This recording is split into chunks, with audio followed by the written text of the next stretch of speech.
with Scott. This is so exciting. Let's see if everything goes right with the internet. Oh, there he is. Great, Scott. If you want to click on invite. Perfect. Wow, this is smooth. Great. Hi, guys. Hello. Carolina, hi. Hi, I how are made you it. doing? Have I done it right? Am I in the right place? Yes, you're perfect. This is the fastest stream ever. You got in like in a second. This is perfect. Can you hear me okay? Yes, you? Yes, yes, fine, perfect. Perfect. I can't believe we're so far away, and it sounds like In the next room. we're through. Good. You've been sharing a lot of very interesting food. Are you enjoying the food in Spain? Yeah, I mean, it's a great place for food. It's a great place for eating out, and it's a great place for cooking in. It's a great place for buying food. And of course, with the lockdown, the restaurants are all being closed, still haven't opened. So it's just trying to think now, what can we do? What haven't we had? We're trying to create recipes with what's available and not, not do not repeat. That's the challenge. That's How about multilingualism in the kitchen. spend a lot of time in the kitchen? How about Argentina now? Are you still in lockdown? Yes, we are kind of flexible now. I live in a small town and we have permission to go around 1 hour a day nearby, but it's okay. I think it's not a good moment, but we are surviving fine. Yeah, Where so is this town, Carolina? Tell me, where exactly? Which province? oh, this is hard to pronounce. It's called Gualeguaychú. Gualeguaychú. And where is it? It's like 2 hours north of Buenos Aires. Okay, right. In the direction of Uruguay then. Yes, we are like a couple of 15 minutes away from from Uruguay by car. So what is the biggest city? Rosario is it nearest? No. Yes, we are about the same distance from Buenos Aires and from Rosario and from Paraná. Those are the big cities. Yes, okay. Thank you a lot for accepting this invite. It means a lot to us. It's my pleasure, Carolina. Okay. I have so many questions for you. Big question. This would be something we might speak a little about because I don't know if you have, the young children are very interested in using TikTok. And I think, what if TikTok can help us do some kind of meaningful audiolingualism because they are repeating in a different way? What do you think about that? Well, I mean, first of all, any app or tool or medium which is extremely popular with learners and with young learners immediately makes us think, yeah, how can we exploit this? Because if they're already using it, then how can we exploit it for language learning? I don't know TikTok. I know of it. I mean, I don't use it, but like all these tools, they are limited in some ways, but I mean, not least because the amount of language, it's like Twitter. I mean, you're so limited into what you can actually put into a tweet that but you can interact, you can have exchanges on Twitter as you can on Facebook, as you can on Instagram. And so, I mean, anything that supports communication and interaction is obviously going to be good. Your point about repetition, I think, is an interesting one because nobody's denying that repetition is necessary for language learning. Perhaps not the mindless kind of repetition we associate with audiolingualism, although even that, there's a role for it. But I think repeated exposures to things, we know that from songs, pop songs, kids who watch pop songs again and again and again. Well, I mean, not just kids, adults. You pick up stuff. When you repeat any task, whether it's a spoken task or a receptive task, there's benefits. The research is conclusive on that. So if kids are watching the same TikTok, they're watching the same one again and again and again, and it's in English, then, I mean, obviously it depends what English, what kind of English, how colloquial, how idiomatic, how correct, etc. If they're making TikToks, then again, there's a whole I mean, like any task which involves rehearsal, preparation, scripting, filming, refilming, etc., that can only be good because the more often you do it, the better it is for you. And that's. I mean, I've talked about this recently on webinars. I did one last week for Cambridge, where I talked exclusively about task repetition and the value of task repetition, and then thinking about, well, how can we make this move online? And it's easy because there's all the tech, there's all the tools and apps and everything which encourage repetition. I'm thinking, I mean, people have been telling me about things like Flipgrid, for example, where kids make a video at home, for example, and it's posted into the class kind of magazine, and the fact that they know that it's going to be published is good because they work a little bit harder at it. The production values of the English, etc. So TikTok, I imagine, does exactly the same thing. A small bite-sized piece of language, or if you're creating the soundtrack for an existing video, I mean, that's quite a skill to do that and to do it in a second language. So I think great. Yeah, absolutely. I haven't started using that, but when I saw TikTok, you were the first person to come to my mind because it's a kind of something they are doing a lot, they like it, and behind that there is the repetition in a different way. So maybe we can bring back the best of audiolingualism in a different context. Very interesting. You mentioned something about research, and I heard you saying that very few teachers are actually reading research that is published. What would you like to tell us? There's all sorts of reasons why they don't. One is simply access. Unless you belong to a university or have a well-equipped library or an online library, I mean, it's very difficult, impossible virtually. I mean, very expensive at least to keep in touch with even one or two of the leading journals in our field. I subscribe to about 4 or 5, and that's about as many as I can afford, and also as many as I can read. But I do go online. I'm lucky because I work for a university which has an online library, so I can access articles on sort of the less, the less common journals. So that's one reason. The other reason is that research is often, unfortunately, written for other researchers. It's not written in a kind of user-friendly way which is accessible to teachers. That's regrettable, but that's the way it is. The other problem with research, of course, is that it's often very localized and small scale, and so difficult to generalize from. The best studies are those that are, combine lots of other little studies into a big macro study, and those are the ones that are worth chasing up. But I think, I don't think it's necessary, frankly, and I agree with my colleague Penny who would agree with me on this. Colleague, and I say I've edited her books. That for teachers, the best access to research is through books written by other teachers who are lucky enough, like myself, to have the time and the means to sift through the research and kind of like repackage it in ways that are accessible to teachers, either on a blog or in a book or through talks like this. It's kind of, we act as mediators, and I think that's a very important role, a very necessary one.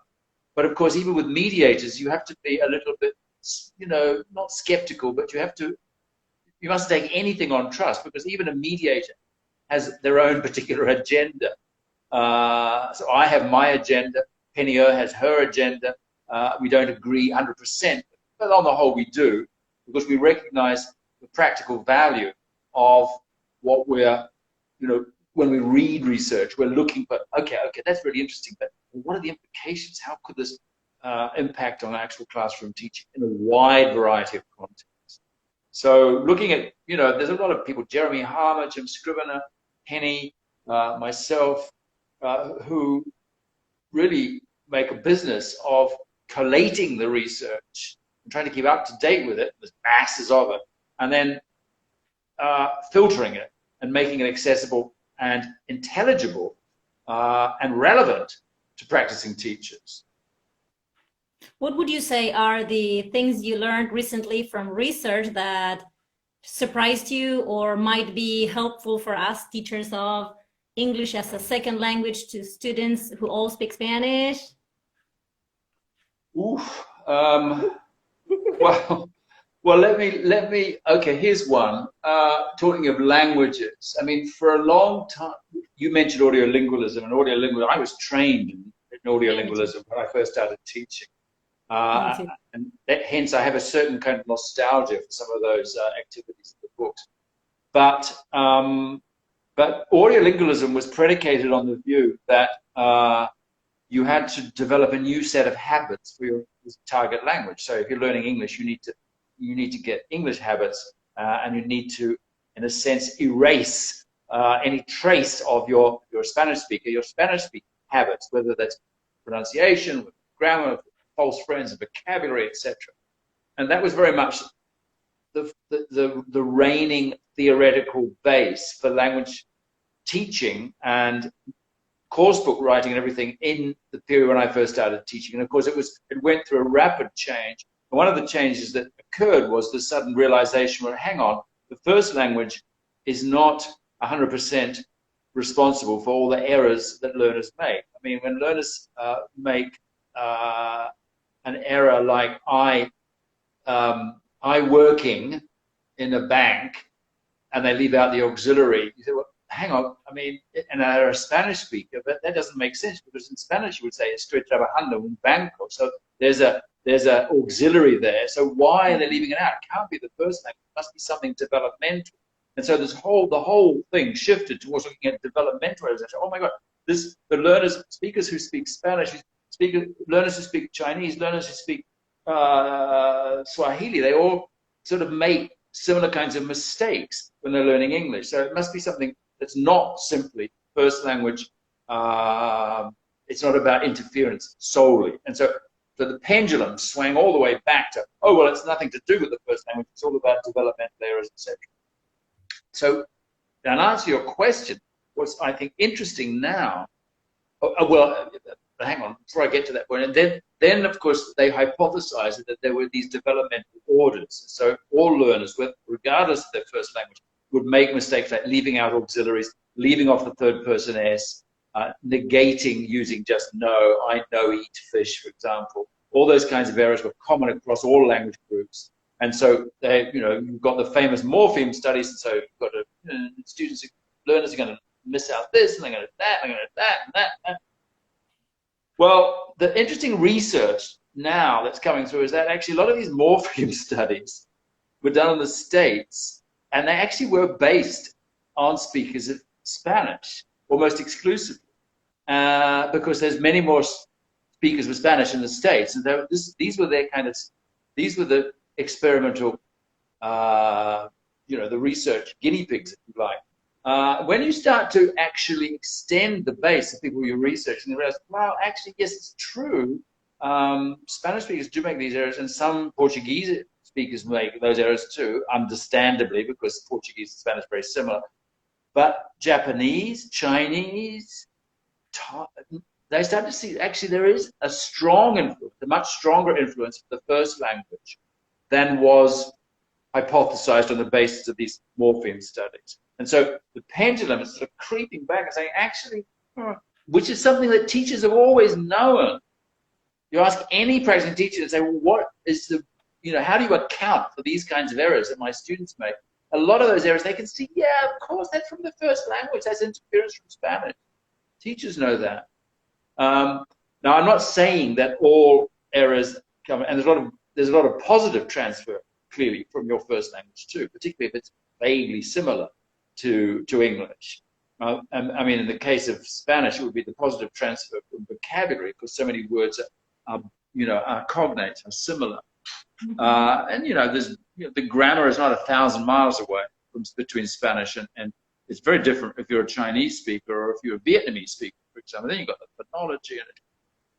But I think what the research is starting to say is, yes, actually we over-exaggerated the importance of developmental errors, or we underestimated the role of the first language in influencing the second language. So that's the kind of thing that I find really interesting is coming through.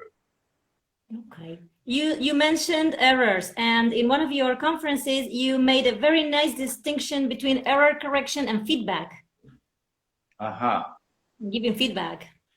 Yes, I mean, well, error correction is just one kind of feedback, isn't it? It's but it's the kind of what it's called in the literature negative feedback, because we give positive feedback constantly. We're saying to our students, "Oh, good, fantastic, great, okay." Sometimes we do that too often. We almost do it instinctively. But so there's two kinds of feedback at least. There's positive feedback and negative feedback. And positive feedback in the form of praise, negative feedback in the form of correction. But there's all sorts of kind of shades of feedback in between. There's implicit feedback and explicit feedback. So explicit feedback would be saying, no, that's wrong. You should, it's not I go to the, he go to the beach, it's he goes to the beach, because it's the third person S, blah, blah, blah, blah. So that would be explicit. And implicit feedback, when you say, the student says, he go to the beach, and the teacher says, oh, he goes to the beach, does he? How often? Blah, blah, blah. So in other words, you kind of reformulate it, and you hope that they pick it up. And of course, yeah. And so there's the whole spectrum of different kinds of interventions that you can do as a teacher. The important thing is that you've got to have feedback. You don't learn without feedback, or you learn very slowly. Imagine learning how to play the guitar, for example, and nobody said, no, that actually was the wrong note. Or, no, you've got the fingers in the wrong way. You've got to get feedback. That's what teachers are fantastic at doing. And this is what computers are really bad at doing. Think about the kind of feedback we get from a word processing program. For example, you're writing Microsoft Word. The only feedback you get is on spelling errors. Well, okay, that's useful. And then some kind of sort of grammar things that they've programmed the thing to recognize, you know, some agreement issues, or you overuse the passive, that kind of thing. But the feedback is really, really, really superficial, because they don't know what you're trying to say. The teacher knows what the student's trying to say. And so the teacher can say, oh, yeah, okay, fine. I know what you're trying to say, but this is how you should say. Or this is how I would say. When you talked about getting feedback, you mentioned the app Duolingo, which I use because I believe it's interesting for beginners to build up some vocabulary. What do you think about it? Yeah, no, I mean, I think, again, coming back to the question that if the learn, I have my hairdresser in Barcelona is Algerian, and he speaks about 5 languages fluently, and he's currently learning English, and he's using Duolingo, and he thinks it's the best thing, you know, because it's free, and he can do it, you know, he can do it when he's walking to work, he can do it, you know, I mean, it's very accessible. He recognizes that it's limited, and he also goes to English language classes, and he sees the value of both things. So I mean, I think anything that's free, Duolingo is limited. You know, talk about going back to audiolingualism. There's an awful lot of kind of mindless repetition of ridiculous sentences. But you know, it's motivating because it's got the game factor in it, and that people like that. They like being set challenges. I have a walking app, you know, and like everybody, and especially now with the lockdown, I'm allowed to go out 2 hours a day. So I set my app, and I clock up as much as I have 4,000 paces. I set it, and I'm so pleased when I get a badge because I've done over 4. As a walker. It's pathetic. It's pathetic, but that's how we function. Yeah, we love badges. This is true. Okay.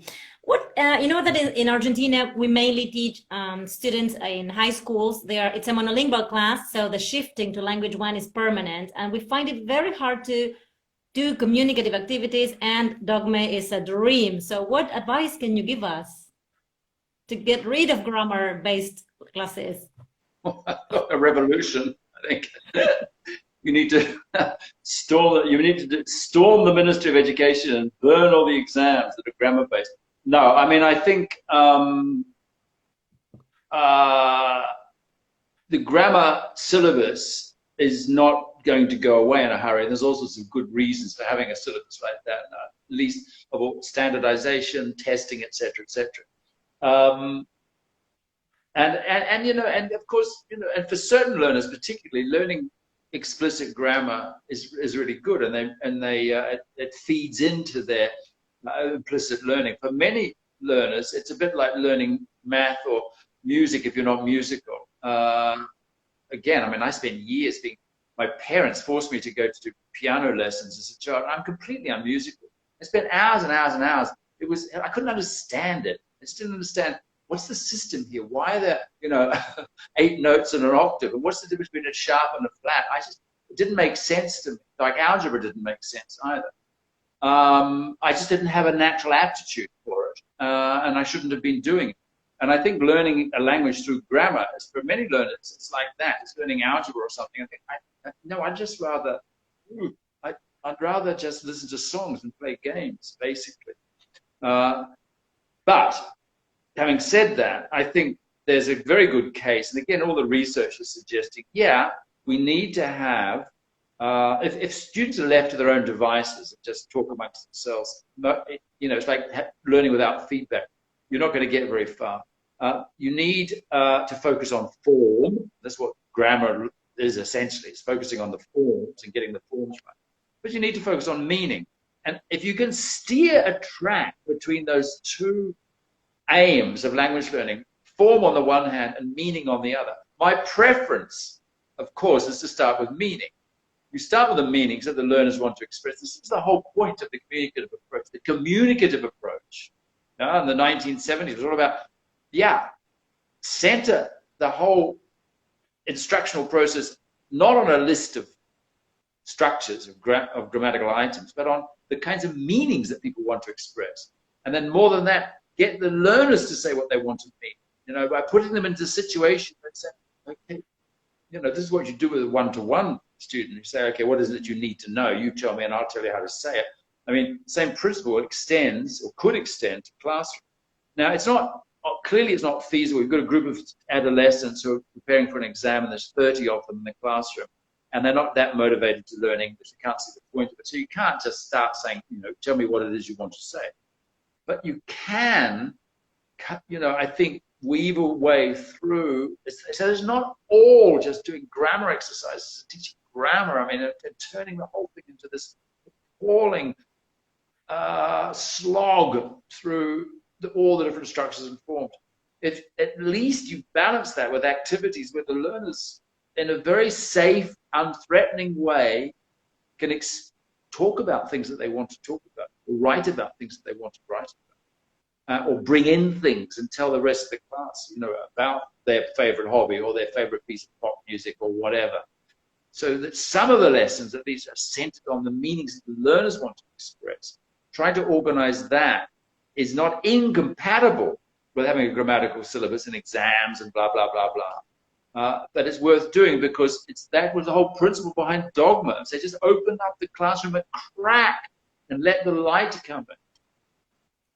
You said that some of the teaching is focused on the bits, hoping that sometime in the future students will be able to speak or master the language. And I'm thinking about not just teaching, because teaching is more communicative, but testing. And I still see lots of tests designed like fill in the gaps, put the verb in the right form, or choice.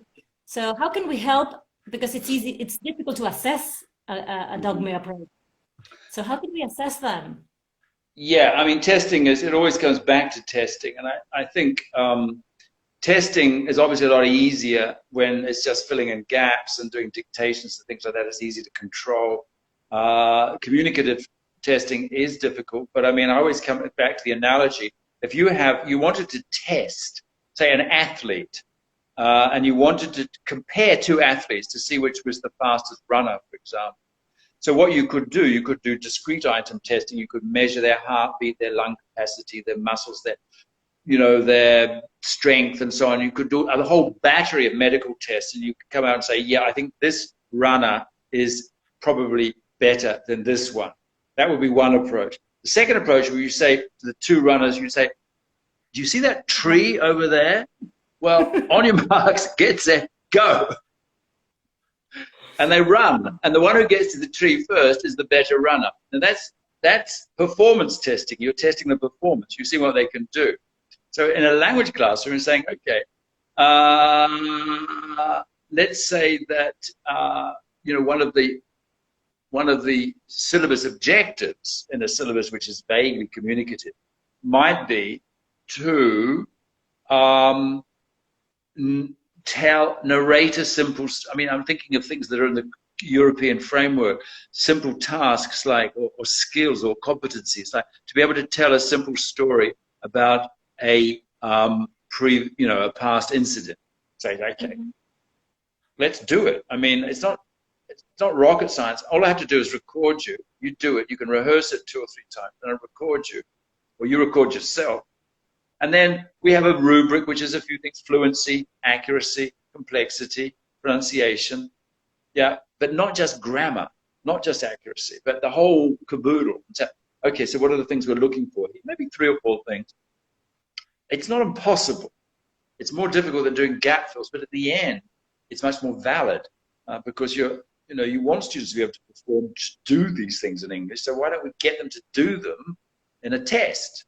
And that's what performance tests. I have to say, tests have improved a lot in that respect. I mean, some of the big examinations now, because they all have, I'm thinking of things like IELTS and Cambridge First Certificate, they all have a spoken component. And that's good. That's always good because, I mean, if you have speaking in the exam, then you have to deal with it in the classroom apart from anything else. So this would be something like the deep end strategy you talked about with Jeremy Harmer, right? Yeah. But I mean, a deep end strategy, it would be a deep end strategy for syllabus design would be a task-based one. I'm saying, okay, we're going to start with a task. And the task may be something like, even for kids, it may be something very basic. I want you to prepare a family tree to display of your family. So they've got to get photos, they've got the names, the ages, etc. They've got to prepare it, and they've got to stand by it, and people come up and ask them, and they go around the class, and everybody's asking about their family tree. Now, that's a fantastic task. It doesn't require a lot of materials, doesn't require a lot of preparation. Now, in the preparation for that task, they'll clearly need some vocabulary, they'll need names of the families, and they'll need some basic grammar. She is a doctor. He is an airline pilot, and he's my father, and he's aged, whatever, etc. There's kind of basic stuff, which the teacher can model. The teacher can model this herself by doing her family, and then maybe writing it on the board. So they have a model, and then removing it from the boards that the students are forced to learn it. They do this. That's fantastic. Then you record them, but that's deep end. Doesn't sound like dangerous or high risk. Nobody's going to drown doing that. But immediately learners are doing things which relate to their own lives and sharing these things and asking questions about them. And, that will probably be more memorable to them, that lesson, when they talked about their family and made that little, than any number of lessons about the present simple or past continuous. Third person and the verb to be, the famous verb to be. I have more questions. Let me know if you get tired of all this stuff. You said that you talked about asynchronous. You gave some tips at the beginning of this lockdown period because many teachers had to go online without choosing this. Some teachers didn't choose this, and you kind of described different ideas like asynchronous and synchronous things. Can you give us some tips for some practical ideas for the classroom? Well, yes. I mean, I think this whole sudden move into online teaching has happened very, very quickly, and it's caught a lot of people unprepared because they haven't had, even teachers who are savvy with technology have probably not been integrating it much into their classrooms, certainly not teaching from home or teaching individuals, so everybody's scattered around in their different homes. And that is a challenge. And I think that the natural knee-jerk reaction is first to try to transfer all the things you did in the classroom online and kind of teach your Zoom class, as it were, as if you were back in the classroom. And that works to a certain extent for certain activities. But I think one of the things that people have learned very quickly is that if all the if all the work that the students are doing from home is synchronous, that is to say, it's happening in real time, it's very tiring for the learners, staring at a screen for hours and hours and hours. And for the teacher, it's incredibly tiring. And it's not necessary, because so much of the learning can be done offline through task preparation, reading, writing, etc., which they then bring. And I've always thought that educational technology was at its best for students working outside of the classroom. The classroom is best for the sort of things that students don't have an opportunity to do in real life. Your learner in Argentina has only limited access to English, conversation. They have masses of access on the internet, of course, to songs and texts and so on, but actually using English productively and interaction, they don't have many opportunities. So the classroom is ideal for that. They can interact with each other, they can interact with teachers, they can interact. So the same thing with teaching online, use on the synchronous moment like we are doing now for real interaction. And you don't need very sophisticated software to do that. But have them do tasks offline where they have to research something, they prepare something, they write it, which they bring to the classroom and present to their classmates. Or they upload so that people can see it, and they discuss it. So,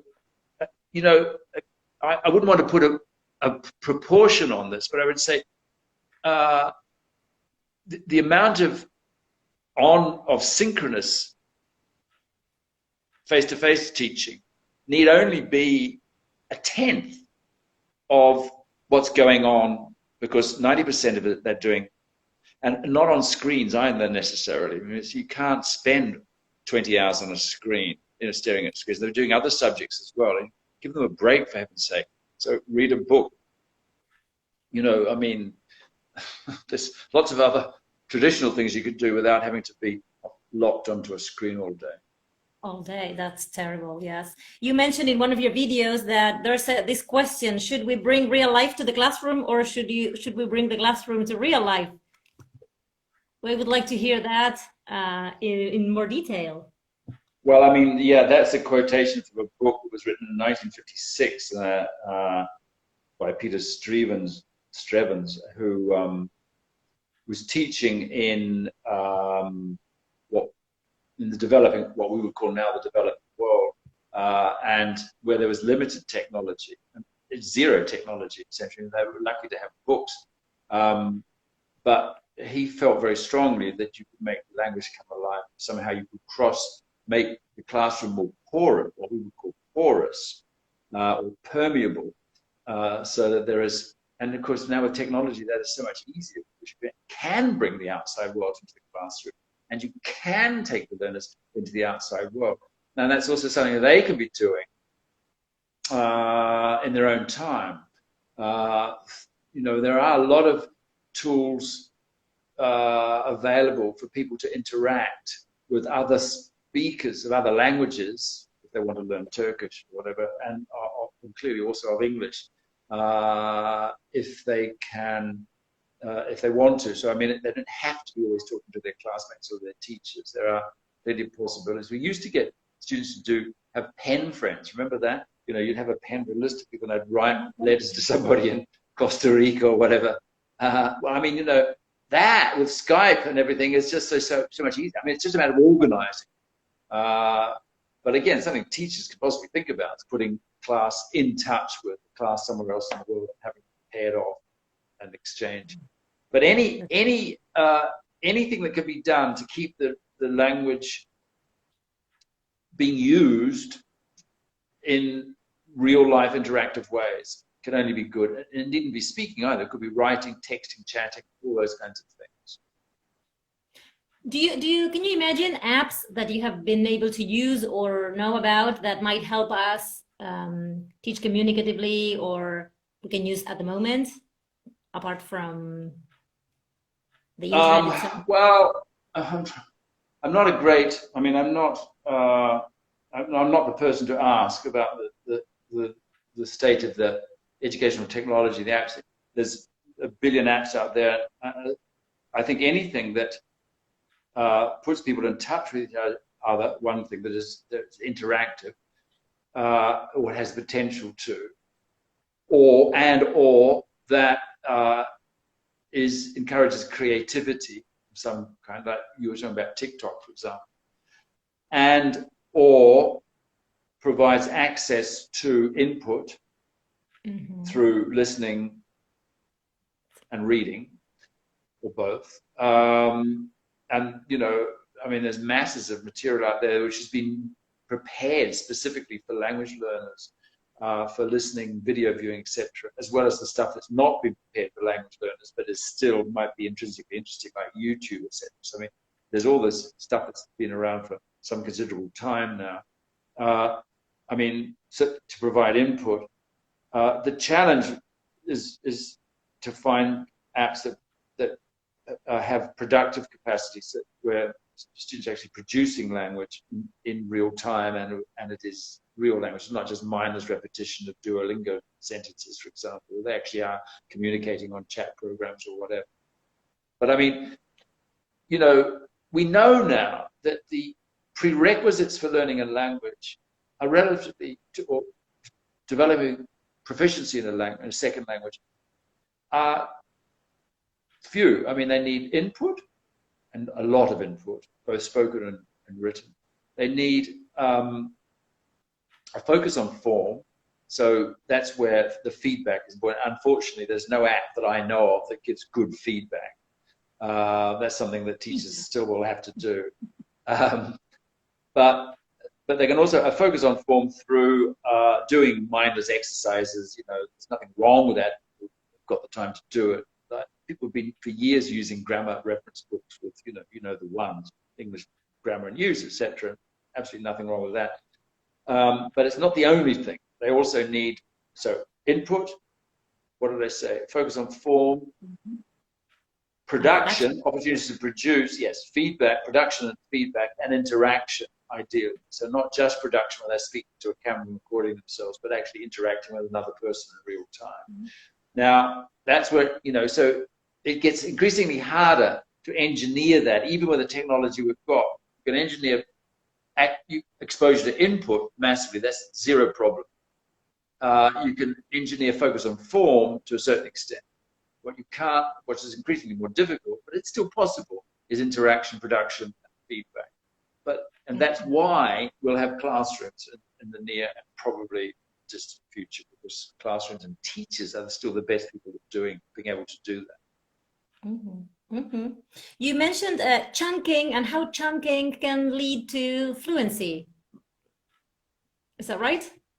Yeah, I mean, this is not a discovery of mine. This is a discovery that has been around for a considerable time, but it's been validated through research into corpus linguistics. Has shown that so much of language, both spoken and written, is formulaic in the sense that it is. We don't produce individual words which we string together like beads on a necklace, but we produce groups of words that tend to be conventionalized, and they're kind of part of our unconscious knowledge, if you like, first language, all these expressions, formulaic expressions, etc., collocations, and so on. Now, they have the two advantages, these chunks, if you like. First of all, they make us sound more, I don't want to say native-like, but they make us sound more idiomatic in the sense that this is what proficient speakers, this is how proficient speakers of the language talk. They don't say crawling around on their knees and hands, they say crawling around on their hands and knees. It's just hands and knees, it's never knees and hands. I mean, that's the way it is. It's safe and sound in English, not sano y salvo. I mean, so we have ways of doing this. And so that's one advantage. But, you know, that's a minor advantage in a sense, idiomaticity. The other advantage is fluency, that if you can produce language in chunks rather than having to access each word at a time and kind of thread it together, then you're going to be faster, and more easy to listen to in real time. So that's the whole argument behind the lexical approach, in a sense, is to focus on chunks of language and formulaic language and recognize that the distinction between grammar on the one hand, vocabulary on the other, is a fuzzy distinction. And in fact, it's a very blurry distinction. There's a lot of language in between, in the middle, which is neither grammar nor individual words of vocabulary. Great. I think you tweeted this. Dogme plugged in. Does Dogme work online? Does it work online? What can we do online? Yeah, I mean, I think for all the reasons I said before, that I mean, basically what Dogme was trying to do is clear a space in the classroom for real interaction that's centered on the needs, interests, desires, hopes, aspirations, etc. of the learners. And there's no contradiction, you know, with those principles operate perfectly online. I mean, what we're doing now is like having a conversation. This is a kind of dogma moment, because I mean, especially if I was doing this in Spanish, it would be very good for me. We can do this in Spanish.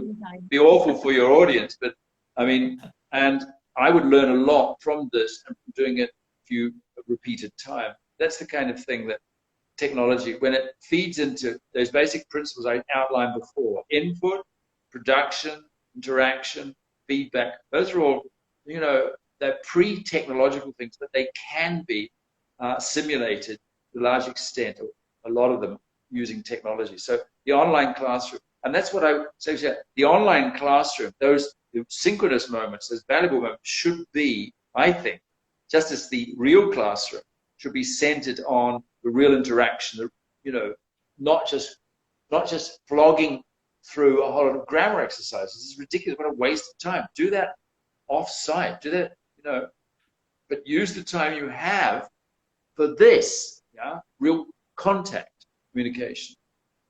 Great. How do you imagine classes and lessons after this lockdown period? If we ever go back to schools face to face, how do you think this is going to affect the way we teach? I think what has happened is that it's accelerated a trend that was coming anyway. I mean, the idea that people need to go to language schools, for example, and put aside 2 hours a week or whatever, if they're adults, was just becoming untenable for a lot of people. It just conflicted with their routines, etc. And you know, we're technologically equipped now to do this from home. And I think just like a lot of jobs, people suddenly discovered, oh my God, I can do this at home. I don't have to go to work. I don't have to commute. I mean, I'm working perfectly well. So it's going to change the nature of work, and it's going to change the nature of education across the board. It's changing the nature of education. At the university level, we're seeing lots of universities closing down, temporarily at least, going online completely. Cambridge University, for example. But this was a trend that was already coming. They're putting more and more courses online. Because it can make more money out of putting, you know, packing more students into a class, 1,000 students instead of 100 or 10. The quality of the education is not necessarily getting better, but, you know, for language learning, I think, you know, I don't know, it's too soon to say. I think there will be a hunger for people to get back into any kind of social situation. And I think one of the things we've learned from the lockdown is that we actually, even the most kind of solitary of us, really actually do like, from time to time, meeting people, having a drink, going out to a restaurant, going to a movie, etc. I mean, and those kinds of things, I think, if anything, will be a real nostalgia for. And I think the idea of going back to classrooms, for many people who can afford it, will be motivational. But teachers also need to wake up to the fact that, yes, so much can be done outside the classroom through the technology, that they could use the classrooms for the stuff that I'm talking about, the kind of the social side of language use and learning. So I think in some ways, in some contexts, classrooms will come back. But I think, and probably overall, there's going to be a qualitative change. How it will affect the public sector, I don't know, the school system, etc. Whether, and, I mean, again, you know, parents have to send their kids to school. They're not going to stop sending them to school. One thing that parents have learned is that home, you know, teaching at home is incredibly hard work, and you need, you know, you need the patience of a saint, and you need qualifications in your materials, etc. Nobody wants to do that again. No. And I think parents are just like counting the days, and most places were, oh, you know, it's been lovely having the children. Go back to school. Let the people who are qualified deal with it. So again, I mean, I don't think that that's going to change radically. I mean, universities, I think, will change. I think there will be a major change there. It's already happening. Yes, it is. My final question. Can you share with us one experience that you had in especially public schools that was the kind of thing you thought about, like communicative and dogmatic kind of, and it worked well and you're proud of and you think we should all know about? Like one specific experience teaching something specific that worked wonders. Well, I'll tell you, the last time I taught anything, wasn't a public school. It was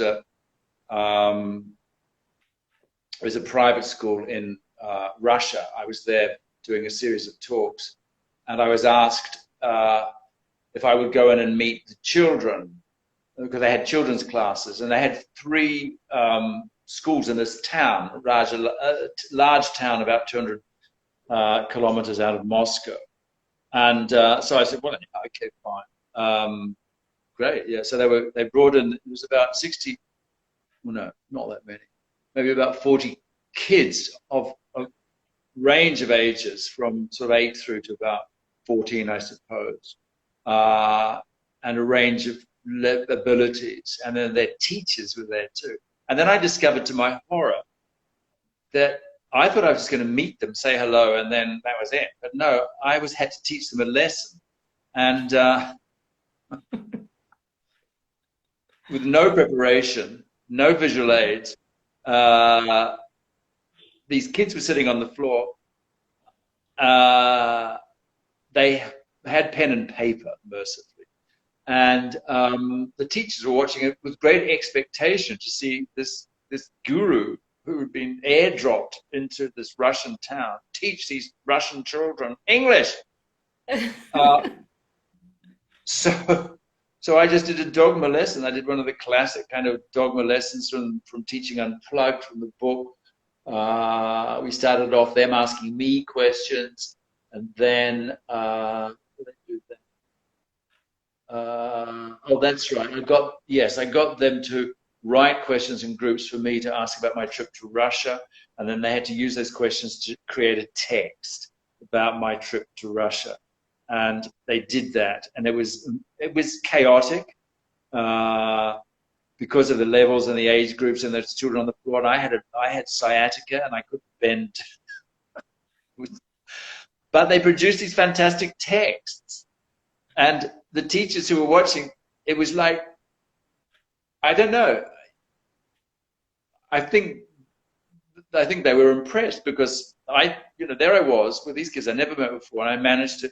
Now, it wasn't because I'm a great teacher. It was because I was using these basic techniques to get students to work in groups, to write things. Writing's always good because it kind of puts them. Once you've got something on paper, something you've got as a teacher, you can say, okay, fine, let's have a look at this. I'm going to read it out loud, and you tell me, what you think. If there's any errors, blah blah. There's all sorts of things you can do. Put it around the wall, like around with reading and so. But it wasn't rocket science. It was a very easy, basic dogma lesson. It was a lesson I'd done before with adults. It was a lesson I'd done before on teacher training courses, but it's not a lesson I'd done before with kids. So for me, it was a kind of like, ooh, wow, that was a challenge. But I learned a lot from it. I hope the teachers did watch. Okay, Scott, thank you a lot. I can't believe this happened, and you've been so generous with your time. So thanks a lot for sharing this with us. Okay. Thank you, Carolina. Thank you, everybody. Thank you. Good night. Good afternoon. Bye-bye. Bye-bye. How do I get out of here?